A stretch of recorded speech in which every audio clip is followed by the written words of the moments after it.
Fantastic day, students. Nature has given us enough time to enrich our skills. Our today's thought is small steps in the right direction can turn out to be the biggest step of your life.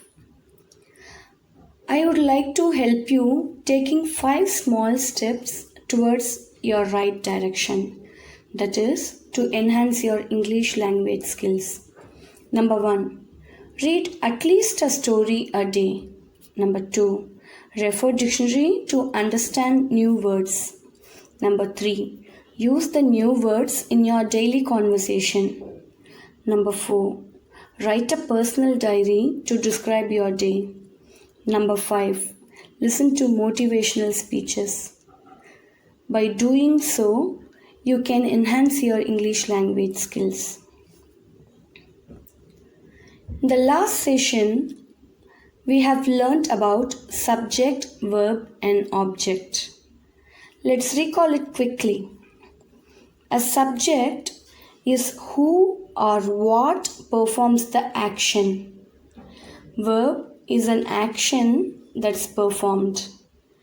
An object is on what or whom the action is being performed. In the given example, the fruit fell on the line. The action is fell, so it is verb. Who performed the action? The fruit. So the fruit is subject, and on whom the action is performed? The lion. So the lion is the object. In today's class, I will teach you nouns. In this session, we are going to learn about proper noun, common noun, abstract noun, collective noun, and countable, uncountable noun. Students, see the pictures given here. The first one is a picture of a person. Second one is a place. Third one, an animal. And the fourth one, a thing. So, now look at the bottom of the pictures. The names are given for that. Anita, forest, elephant, phone. So, these names are called nouns. So, the names given to a person or place or animal or thing is called a noun. Common noun. Common noun is a common name used for a person, place or a thing. Here we have got 3 examples. Girl, city, toy. Many girls together can be addressed as girls. And all the cities are in common called a city. The same way, the toys may be a teddy bear or a train or a car, all in common are called toy. So these names are called common noun. Proper noun. Proper noun is a specific name for a person or place. Here, the first example. The girl is specifically mentioned as Emily. So that is the specific name given to her. The next picture is a city. The city in specific, it's called Seattle. Seattle is a city in Washington state. So if the names are specific to a person or a place, it is called proper noun. Let's compare common noun and proper noun. Common nouns are generic names. Proper nouns are specific names. Look at the left column. Author. Author is a common name for all the authors in the world. In that, specifically, we are mentioning Leo Tolstoy. So, it is a proper noun. Now, city. City is a common noun and Paris is the proper noun. The same way, third example, planet. Planet is a common name for all the planets, and here we have example Neptune. Neptune is a specific name for that particular planet. The fourth example is language. Language is a common name given to all the languages. Spanish is an example for proper noun. Spanish is a specific name for a particular language. So, common noun is a common name given to people, places, and things. Proper nouns are the specific names given to people, places, and things. Students, here you could have noticed on different. See, in the common noun, all the first letters are given in small letters. But here, in proper noun, the first letters are written using capital letters. Because proper nouns always begin with a capital letter. All our names are proper noun. That is why we begin our name with a capital letter. Abstract noun. Abstract noun is the name of anything which cannot be perceived by our five senses. It can neither be seen nor be touched, but only can be felt. Here are few examples of abstract nouns. Wisdom, anger, bravery. Abstract noun denotes an idea or a quality. Let's do an activity. Let's find abstract noun out of these nouns. Violin. It can be touched, so it is not an abstract noun. Knowledge. Knowledge cannot be perceived by our five senses. It can be felt, so it is an abstract noun. Tree can be touched, even seen. Power. Power can't be perceived by any of our five senses. So it is an abstract noun. Mood. Mood of a person can't be perceived by our five senses. So it is an abstract noun. Truth also can only be felt. Abstract noun. Skill. Skill of a person also can't be perceived by our five senses. So it is also an abstract noun. Faith. The faith we have on others or God cannot be perceived by our five senses. It is an abstract noun. Melody. Melody can be heard, so it is not an abstract noun. Rabbit can be touched. Table can be touched. So these both are not abstract nouns. Anger. Anger cannot be perceived by our five senses. It only can be felt. So it is an abstract noun. Now let's learn about collective noun. A collective noun is the name of a number of humans or things taken together and spoken of as one complete. For example, we say Class of students. Many students are there.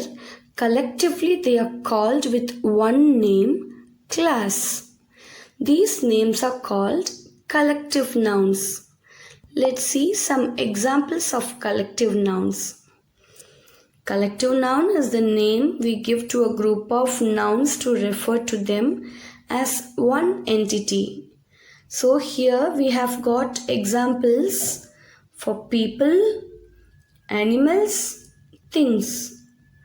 A class of students, an army of soldiers, a choir of singers, a crew of sailors, a band of musicians, a bunch of crooks, a catch of fish, an army of ants, a flight of birds, a flock of birds. Birds can be used in two types of collective nouns, flight, flock.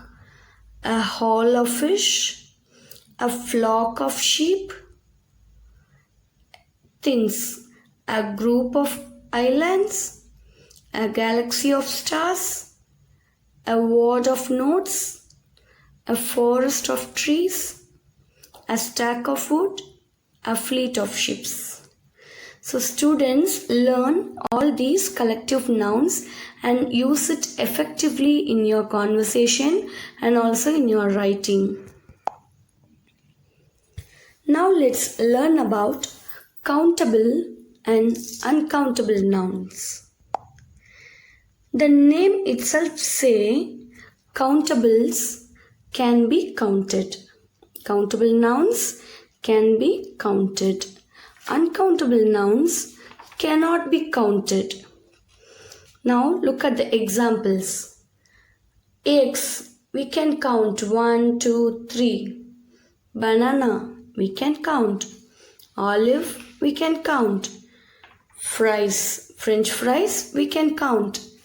Burger can be counted. Hot dog can be counted. But in the other side, we have examples of uncountables. Milk, we can't count it. Flour, salt, sugar, jam, meat. We can't count all these nouns. So these are called uncountable nouns. So as some nouns can be counted, those are called countable nouns, and those nouns use articles a and an for singular form. So here we have an exercise to find out whether we can use a or an before the nouns. In some places we don't need any article. In that case, we can use a hyphen to denote it. Fill in the blanks with a or an as needed. First one, dash milk. Milk is an uncountable noun, so before that we can't use any article. Comes from dash cow.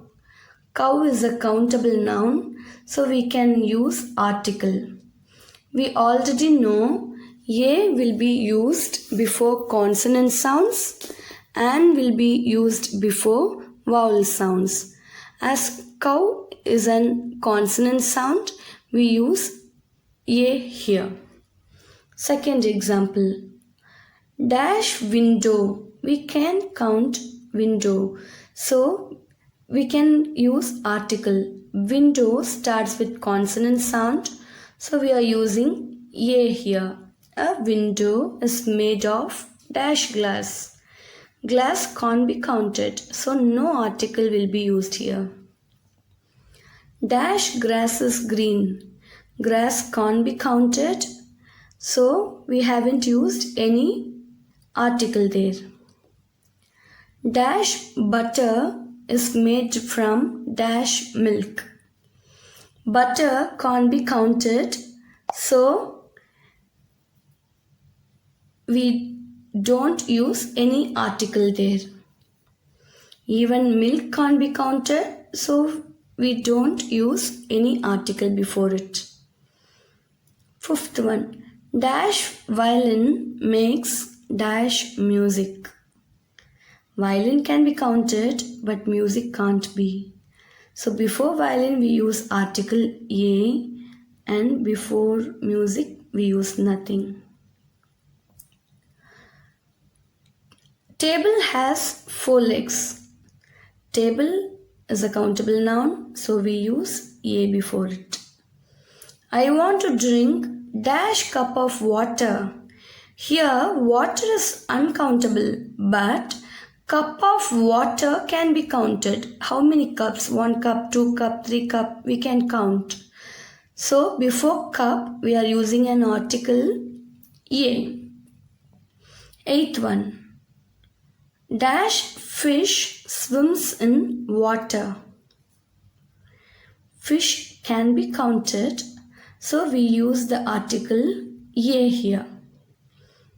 Ninth one, I like dash jam on dash piece of bread. Jam can't be counted, but piece of bread can be counted. One piece, 2 piece, like that. So we use here before it. 10th one, dash orange grows on dash tree. Both orange and tree can be counted, so we can use article orange. Orange start with vowel sound, so we use an before it. An orange grows on a tree. Tree starts with a consonant sound, we use a here. Students, now let's learn the quantifiers which can be used before countable and uncountable nouns. Here we have the words few, a lot of, many, any, much, lots of, little, some. Few means small. A lot of means large in number or amount. Many means very numerous. Any means never. Much also means very. Lots of is same as a lot of. Little means small. Some is a quantifier used to specify some unspecified amount or number. These words are called quantifiers because these words are used before a noun to indicate the amount or quantity. So these are called quantifiers. Here the words, the quantifiers few, many, much and little can only be used before either countable or uncountable.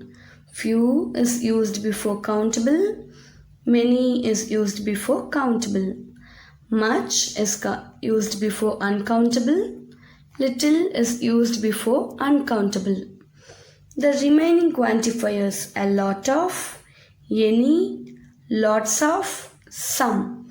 These 4 quantifiers can be used before both countable and uncountable nouns.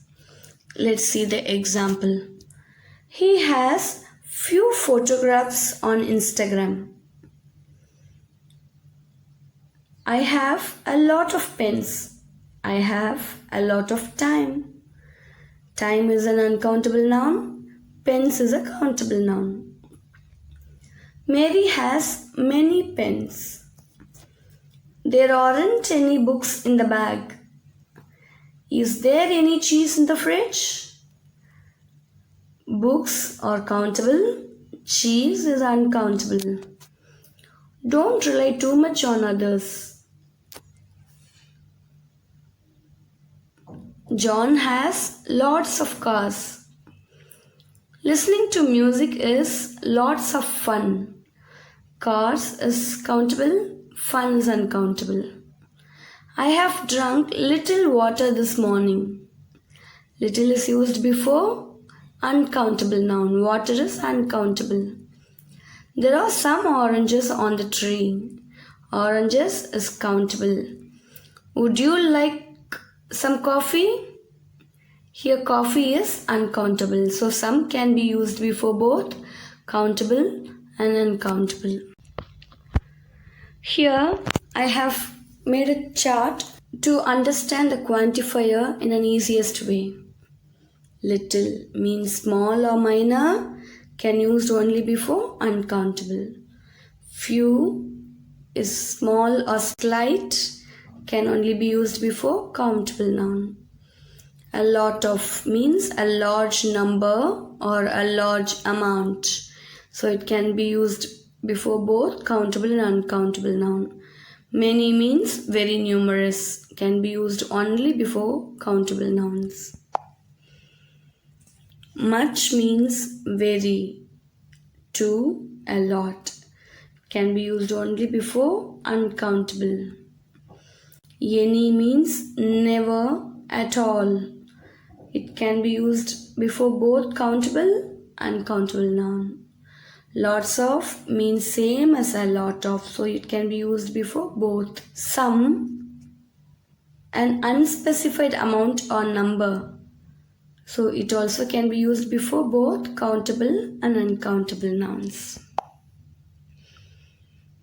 Students, here there is a questionnaire for you. You have to fill it with how many or how much. Students have to analyze whether it is countable or uncountable. If it is countable, we will use the word many. If it is uncountable, we use the word much. So, how many books are there? How much cheese is there? How much bread is there? How much cake is there? How much meat is there? How many tomatoes are there? How many sandwiches are there? How many eggplants are there? So here is the answer. You can note it down.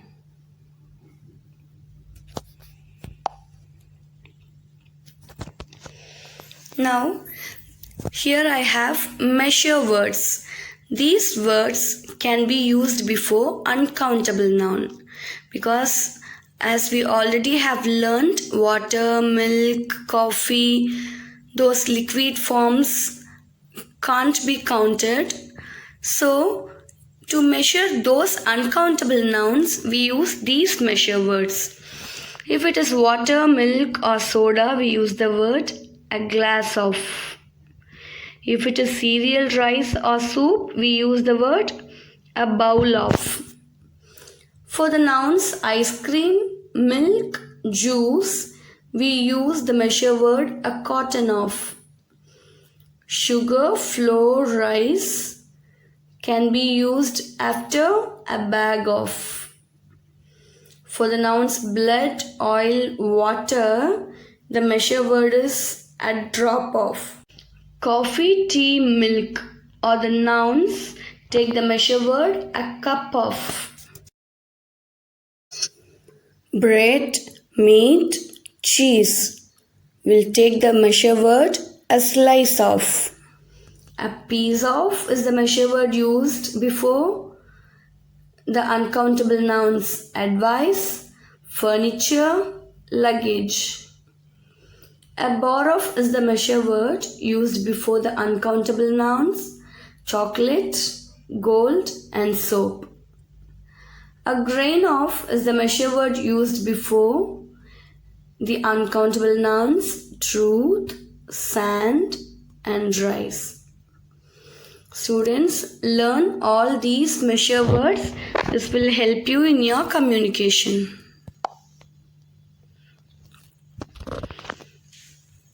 Here are the rules for plural noun. Students, we already have learnt it in class 6 and 7. It's just to recall you all.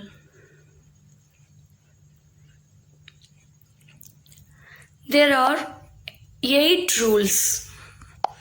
The first one is add yes. We all know that we can add yes with the noun to make it plural.